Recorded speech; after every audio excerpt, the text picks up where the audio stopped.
आप देख रहे हैं एनएमटी न्यूज और आपको रखे सबसे आगे। ठाणे, अयोध्या और श्रीनगर में महाराष्ट्र भवन, संसद की तर्ज पर महाविस्टा। जाने अजित पवार ने दिया कितना बजट। महाराष्ट्र सरकार उत्तर प्रदेश के अयोध्या में महाराष्ट्र भवन बनाएगी। इसके अलावा श्रीनगर में भी महाराष्ट्र भवन बनाने का निर्णय लिया है। इस काम के लिए सरकार ने 77 करोड़ रुपए के बजट का प्रावधान किया है। मुख्यमंत्री एकनाथ शिंदे ने कहा कि राम जन्मभूमि स्थल पर महाराष्ट्र भवन होना ही चाहिए। उसके लिए अंतरिम बजट में पैसे का प्रावधान किया है।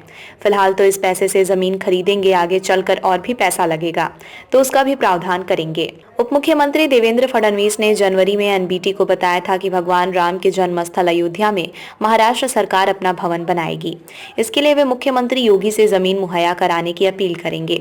अगर जरूरत पड़ी तो हमारी सरकार राम मंदिर के आसपास जमीन खरीदकर श्री राम भवन बनाएगी। देश के दूसरे राज्य भी अयोध्या में अपने प्रदेश का भवन बना रहे हैं। मंगलवार को वित्त मंत्री ने सन 2024-25 का अंतरिम बजट पेश करते हुए कहा कि हम सभी के लिए खुशी की बात है कि हमारी सरकार ने भी अयोध्या में रामलला के मंदिर के करीब महाराष्ट्र भवन बनाने का निर्णय लिया है। इसके अलावा श्रीनगर में भी महाराष्ट्र भवन बनाएंगे। इसके लिए बजट में 77 करोड़ रुपए का प्रावधान किया है।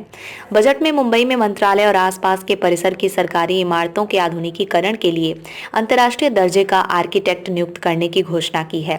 वित्त मंत्री अजित पवार ने कहा कि इससे पहले एक कंसल्टेंट ने करीब 7500 करोड़ रुपए की योजना बनाकर सरकार को दी थी। उसमें मंत्रालय, विधान भवन, सचिवालय और मंत्रियों की जगह पर भव्य और आलीशान इमारत बनाने की योजना थी। लेकिन नई दिल्ली का नया संसद देखने के बाद अब नए सिरे से योजना बनाई जाएगी। वित्त मंत्री की बात को आगे बढ़ाते हुए उप मुख्यमंत्री देवेंद्र फडणवीस ने कहा कि दिल्ली में नए संसद भवन विस्टा की तर्ज पर महाविस्टा बनाएंगे। उन्होंने कहा कि करीब 14 से 15 एकड़ की जमीन पर विधान भवन, मंत्रालय, मंत्रियों के निवास स्थान, आईएएस अधिकारियों के निवास स्थान इत्यादि बनाए जाएंगे। इसके लिए अंतर्राष्ट्रीय दर्जे का आर्किटेक्ट नियुक्त करना पड़ेगा। उन्होंने कहा कि सन 2026 में विधायकों के निर्वाचन क्षेत्र का नए सिरे से परिसीमन किया जाएगा।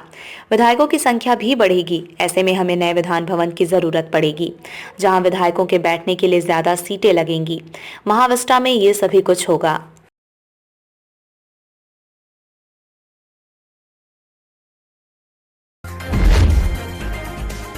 आप देख रहे हैं एनएमटी न्यूज और आपको रखे सबसे आगे।